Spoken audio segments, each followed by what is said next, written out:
Hello there, ladies and gentlemen, and welcome once again to another episode of The Cider Drinker. And, well, as if you haven't guessed already, winter is far, far behind us now. We are well into the spring season, and what better way to celebrate than to have an ironically titled cider? For you see, today's cider of choice is Tesco Finest Winter Cider. If you haven't guessed already, I've had this one sitting in the fridge for quite a while because it's a limited edition cider. So you probably won't actually be able to get this from your local Tesco store at the time that this video gets uploaded. But this is always, you know, a little taster just to see, you know, if Tesco ever does put this on the store shelves next winter, you know what to expect. So, before I delve into this little bottle, why not just get some details on Tesco Finest Winter Cider? Tesco Finest Winter Cider comes in 500ml bottles, which is the only way you can get it as well. The alcohol percentage is 7% in volume, so we've got a pretty heavy hitter here. It doesn't say anywhere on the bottle if it's going to be a sweet or dry tasting cider, and the price is about normal for a Tesco cider actually. I got this particular bottle for £1.89, but will it be any different next winter? Well, we'll have to find out, won't we? Now, as I said, this is a limited edition cider, as it says right on the front of the bottle there. So, yeah, the chances of you actually getting this bottle right now are pretty slim, unless you do some delving online. But on the front, it's, well, kind of does its job well, I guess. It's actually got a really nice knitted apple design on the back there. Can you see that? Knitted apples, who'd have thunk it? But the good thing is, this is produced and bottled by Henry Weston and Sons. So this is yet another cider that the Weston Cider Company has done specifically for a certain store. So, well, I'm kind of looking forward to seeing what this one turns out like. On the front, right at the top, it says, a delicious full-bodied cider made with molasses, giving a richer, distinct flavour. Now, as you know, I've had a couple of winter ciders now, and most of them do seem to include molasses, including my friend Kojak81 when he gave me his homebrewed cider. That was pretty much molasses overload, which was lovely. I love the taste of molasses, so again, looking forward to trying this. Doesn't say anything else on the front. 7% though, pretty big hitter. Now, on the back it says, serve perfectly on its own with slices of fresh orange, or try warm with grated nutmeg, cinnamon and cloves. Now, I don't have any of those ingredients, but this will actually be a double review, for I'm going to try this cold, and then I'm going to try it slightly heated and see if it actually tastes any different. So, yeah, a double rating will be at the end for you guys. But the good thing with most other Tesco ciders is it has ingredients on it. And, well, let's just show you the ingredients right there.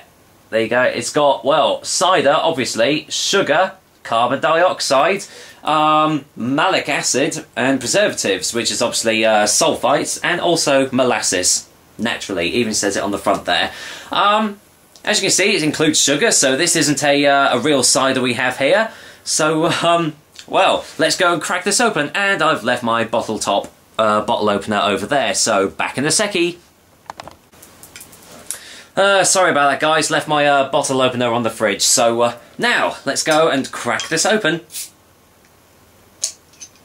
There we go, hardly any carbonation at all. I mean, this is well in date. I don't know how they do this, but this this particular bottle was going to last until, well, next year. Don't know how they've done that. Probably all the preservatives they put in it, but let's get a whiff in the bottle anyway. Oh, and right away you are getting that almost that sort of distinctive Western cider smell. They like the vintage and the really dry ciders that they do, they have just a really, you know, really nice, crisp, robust, dry note. This one's got a slight oaky note to it as well.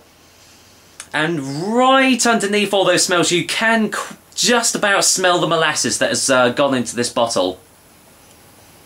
Nowhere near as prevalent as Colin's homebrewed cider that I had, but it's definitely there. So, let's waste no more time and get this poured into the glass.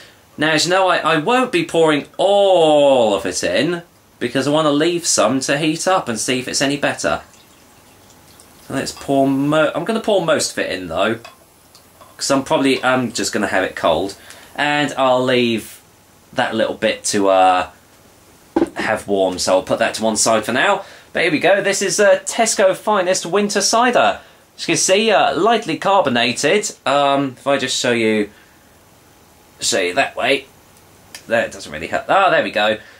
It's quite a really deep amber colour, actually. Really, really dark. But as you can see, you can see quite clearly through it. It's obviously been filtered down. But overall, that looks really, really nice. The molasses is obviously giving it a much darker appearance than most other ciders that you normally get. So, let's get a whiff in the glass now.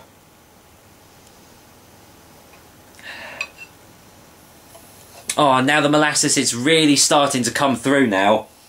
It's kind of pushed all the other smells out of the way, and it's really dominating this drink. Obviously, if you don't like molasses, then, well, stop watching this review now, because pretty much you're not going to like this drink. But, for all those that do, I'm going to go and dive right in. So, cheers guys, and here's to Tesco Limited Edition Winter Cider.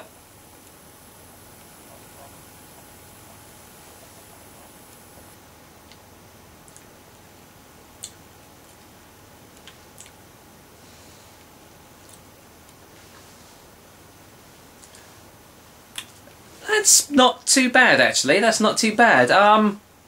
It started off very tentatively, I would say. Not many. I wasn't getting many flavours on the initial taste. It was kind of like almost just like a thick, thick liquid that you're just putting into your mouth. But then, as it starts going down your throat, the flavours start to come out and mould into one. Really, mainly the main prevalent flavour is molasses. Definitely. Getting that all throughout. It's nicely coated the back of my throat, and you're left with just a really nice aftertaste of molasses as well. Let's just get a second opinion.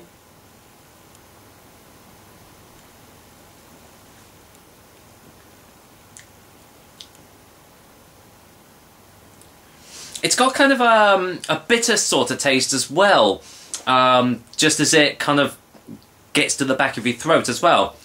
Sadly, the slight oaky characteristics has kind of dissipated a bit now. In fact, the flavours are kind of subdued in this. I was expecting it to be quite a heavy hitter, especially with it being 7% in volume. You expect, quite hefty alcohol hits and everything. But everything just seems a bit sedated in this drink, which I wasn't really expecting.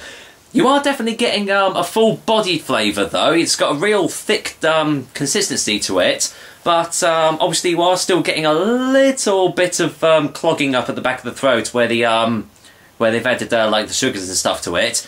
But overall, it's not bad. Oh, sorry. Excuse me.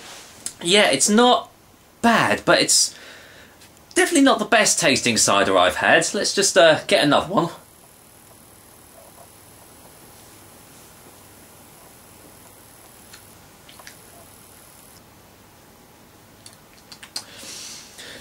Yeah, I have definitely had better tasting ciders, especially better winter tasting ciders. The one I had at Colchester, the last Colchester Ale Festival I went to, had so many more richer, deeper flavours than this one. But sadly, it's all just very, very subdued, and it kind of leaves you wanting more, really. Yeah, I can see this being a nice warmer, especially in wintertime and everything. Obviously, not really now, but it's still a nice drink to have. Because it's definitely a real thirst quencher. It's got really nice juicy apple hits and everything through it. But yeah, the flavours unfortunately just aren't there to warrant me probably getting another bottle of this. However, that's not the end of this review, because now it's time to take the rest of this cider and see if warming it up makes it taste any better. So, come with me. So, as you can see here, I've got the cider just kind of slightly warming up now in the pan, because it says on the bottle here, as you can see, as soon as it focuses in, pour cider into a saucepan and heat gently, but do not allow to boil.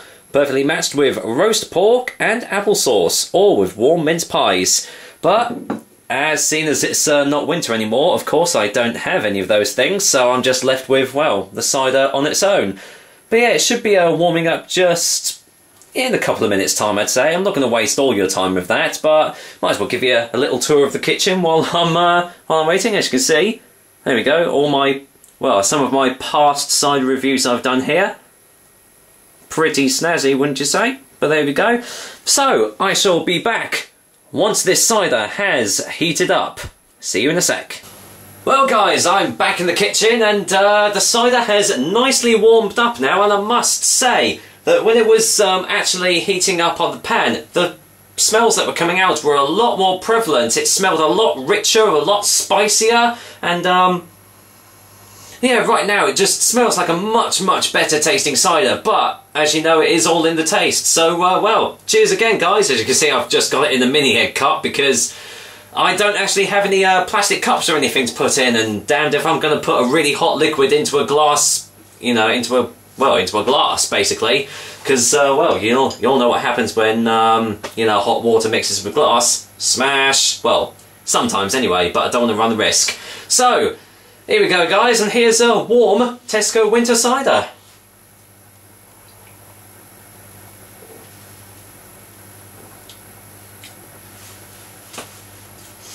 Oh, that's definitely got a different taste to it. It's almost, yeah, it has almost got like a much richer consistency to it. It's almost like heating it up has released some more of the flavours to it. The molasses has taken a little bit of a down step now. It's not as prevalent as it was when it was served cold, but you are getting a nice, just a nice really oaky, almost, yeah, an oaky smoky taste all throughout now, whereas before there wasn't any real flavours on the initial taste. Let's get another second opinion.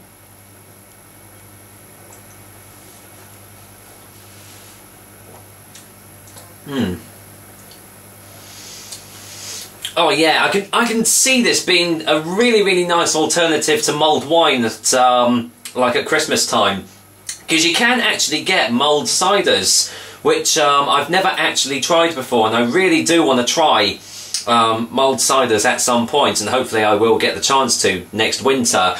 But it does taste like a 7%er now. It's almost like heating up has wakened up the alcohol in it as well.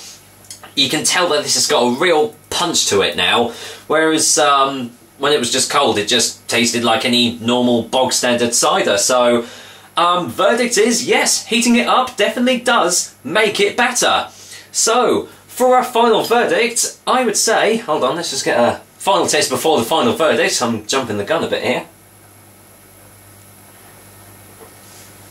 Let's put that down there. Obviously, if you add all the spices and cloves and oranges and things like that you normally add to mulled wine, of course it's going to taste even better than that, because that's what you do with this sort of drink. But as it stands on its own, it's still quite a nice tasting cider. But my honest thoughts are, have it warm, don't have it cold. It doesn't do it any justice if you have it cold. So, for final verdicts, Tesco limited edition finest winter cider, cold, gets a 5 out of 10, but warmed up, it gets quite a respectable 7 out of 10. As I say, the chances of you finding this cider now are very slim, but next winter, if you do see it on the Tesco shelves, give it a go. Well, heat it up anyway, because I don't think you'll be disappointed, especially if you're, especially if you're not a fan of mulled wine. So, well, there we go. That was a kind of a different review of the cider drinker for you guys. I hope you liked it, and as per usual, I will be back with another delicious and tasty cider soon. But until then, not only have I got this glass of warmed up winter cider to finish off, I've still got my little glass of cold winter cider to finish off back in the front room. So, I'd best get to it, mightn't I? Cheers, guys. Until next time.